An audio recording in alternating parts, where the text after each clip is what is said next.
Doctor Who is 60 years old. Many happy returns. And since 1963, the show has been providing us with unforgettable moments. So we wanted to celebrate that history and showcase some of the scenes that stand out to us. Quick note before we start, regenerations, companion departures, and speeches are lists unto themselves, so none of those will feature here, which should keep things more interesting. I'm Ellie for WhoCulture, here with 20 Doctor Who moments we'll never forget. Number 20, Rah Rah Rasputin, the power of the Doctor. I never know how to say that word. Rasputin?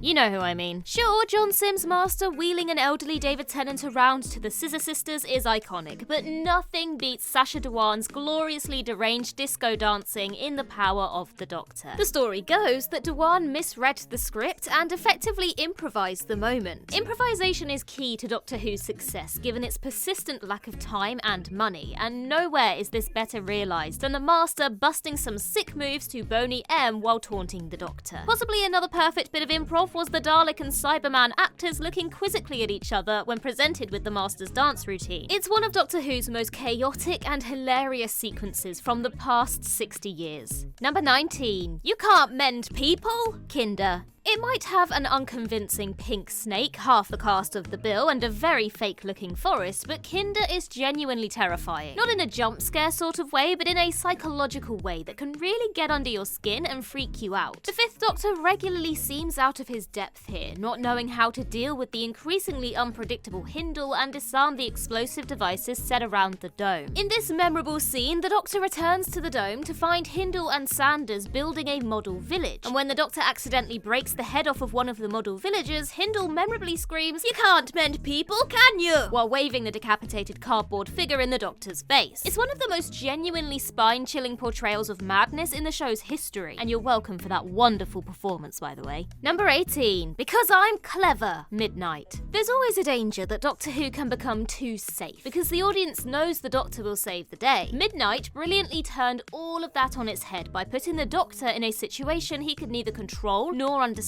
It's extraordinary to see David Tennant's 10th Doctor, arguably the most confident of them all, growing increasingly exasperated with his paranoid and frightened travelling companions, all of which builds to the unforgettable moment where the Doctor frustratedly tells them that they should listen to him because he's clever, before they all threaten to throw him off the shuttle. It's one of the most frightening moments in Doctor Who because it further chips away his authority, making him powerless to stop the situation from spiralling wildly out of control. Number 17. I'd rather have a pint. The Demons. Doctor Who may be about to embark on an exciting new era as a multinational sci-fi franchise, but it's a fundamental part of British culture. There's no escaping that the Beatles, James Bond, and Doctor Who all came to prominence around the same time. And there's no finer example of Doctor Who's uniquely British attitude than the closing scene of the classic 1970s serial The Demons. A literal apocalypse has been averted by blowing up a church, a cloven-hoofed demon has been banished, and the Master is in cuffs. And how does everyone celebrate this monumental victory? With Morris dancing. Or if you're the Brigadier and Mike Yates, a pint in a local pub. Although Mike definitely would have preferred a dance. Number 16. Daleks vs Cybermen. Doomsday. The fight between the Daleks and the Cybermen in Doomsday was something that old school fans have been dreaming about since they were 9 years old. It was also really cool to watch if you were 9 years old in 2006. It was this perfect moment that brought Doctor Who fandom young and old together in collective joy. And it was only modern Doctor Who's second year on telly. The actual battle scenes aren't as good as you remember, but will we ever forget the hilarious smack-talking between the Daleks and the Cybermen? What RTD remembered was that both villains had a lot more personality back in the 60s, and he brings that in spades with one of the greatest mic drops in the show. This is not war, this is pest control. Again, you're welcome for that wonderful performance. Number 15, the final scene, survival. Okay, so it technically is a speech, but we'd be remiss to not include the very last scene of classic Doctor Who. And look, rules are made to be broken. Written by Andrew Cartmel when he was informed that there would be no season 27, Sylvester McCoy's poetic speech about cities made of song and people made of smoke ensured Doctor Who's future. Leaving it so open-ended allowed the adventures to continue in novels, in comics, in audio dramas, a one-off TV movie, and finally a brand new TV incarnation in 2005. It's such Such a beautifully evocative speech about the wonder and possibilities that Doctor Who creates. So beautiful that it got a stirring remix in Sylvester McCoy and Sophie Aldred's recent Tales of the TARDIS episode. Number 14. Flying Earth Home, Journey's End. The original console room designer reflected that the TARDIS was a machine designed for one person. Russell T Davies gleefully stomped all over that assertion in Journey's End when he confirmed that it's actually designed for 6 pilots. The scene where everyone bands together to fly Earth home is utterly corny, but RTD's Doctor Who had more than earned the right by this point. It's a joyous culmination to 4 series of Doctor Who and the prototype Whoniverse created by Torchwood and the Sarah Jane Adventures. And who can forget Martha Jones' fourth wall break as she winks to the camera as she operates her section of the console. Number 13. These shoes! They fit perfectly! The TV movie. In 2023, it's hilarious to look back at the gnashing of teeth that greeted the Doctor and Grace's kiss in the 1996 TV movie. After all, there will be a lot more of that when Doctor Who returned in 2005. However, the outrage over the kiss obscures what is the best scene of the TV movie, and a defining moment for Paul McGann's Doctor. As he passionately rattles off an incredible story about his childhood on Gallifrey, with meteor storms and fantastic colours, he pauses to appreciate how comfy his new shoes are. That's the Doctor, the alien time traveller who has seen so much but still takes comfort in small everyday things like a well-prepared meal or a banging pair of shoes. Number 12. Sarah Jane's face falls off, the android invasion. During Doctor Who's most horror-tinged era, the 4th Doctor and Sarah Jane Smith were there to reassure the viewer, to hold their hand and guide them through the fear and the danger. However, when Sarah was replaced by a murderous android, all bets were off and it was hard to know who to trust. Tom Baker and Liz Sladen played the moment brilliantly, with the Doctor becoming rougher and more aggressive and android Sarah becoming colder and more stilted. And then the reveal. Her face falls off to reveal robot circuitry and creepy glass eyes. It was a cliffhanger that lived long in the memory of fans like Stephen Moffat and likely influenced the moment in The Almost People where the 11th Doctor reduces Ganger Amy to a puddle of porridge. Number 11. Space Pig! Aliens of London. Christopher Eccleston's first day on Doctor Who involved him chasing down a man dressed as a pig. There's literally nothing more Doctor Who than a serious actor chasing a ridiculous creature around some corridors. But while this is initially bonkers and hilarious, it's also gut-wrenchingly sad. You have to have a heart of stone not to feel something when a unit soldier pumps the pig full of lead, and Eccleston sells the moment in a raw and powerful way that's quite unlike any of his predecessors. If there's a moment that sums up how Russell T Davies revitalised Doctor Who while also staying true to its undeniable weirdness, then it's the 9th Doctor mourning the tragic death of a pig in a spacesuit. Number 10. The Autons Attack, Spearhead from Space. Doctor Who is rarely as unflinchingly brutal toward innocent bystanders as it is in this shocking sequence from Spearhead from Space. As the morning commuters shake themselves awake waiting for the first bus, shop dummies come to life and begin making their way up the high street. It's the most cinematic sequence in Doctor Who up to that point, as the Autons massacre innocent everyday people while the Doctor's trying to bring the crisis to an end elsewhere. The shots of horrified extras were traumatizing for kids at the time, and it's still terrifying to this day. It certainly left its mark on multiple generations of Doctor Who fans who'll never feel 100% safe in Primark ever again. Number 9. 4 Knocks, The End of Time Part 2. The End of Time brought David Tennant's era to a barnstormer of a climax. The confrontation between the Doctor, the Master and Rassilon and the sucker punch ending was an emotional roller coaster. Tennant plays a blinder here, from his disbelief at surviving the encounter to his gut-wrenching realization that he's still got one last person to save. Bernard Cribbins is also brilliant, bringing on the tears with the slightest of expressions, and Murray Gold is rarely better. You were always this. That being said, did Wilf really need to knock on that glass 4 times? Way to stick the knife in, Mott. If there's a scene that best encapsulates who the Doctor is, it's this. The hero who can breezily avert the destruction of an entire planet, but will give their life to save just one person. Number 8. And cut. Vengeance on Varos. The end of Vengeance of Varos's first episode is one of Doctor Who's greatest cliffhangers. Buckling under the intense heat of the illusory desert, the Doctor falls to the ground, about to pass out, or worse, die. But rather than cutting to the usual cliffhanger sound,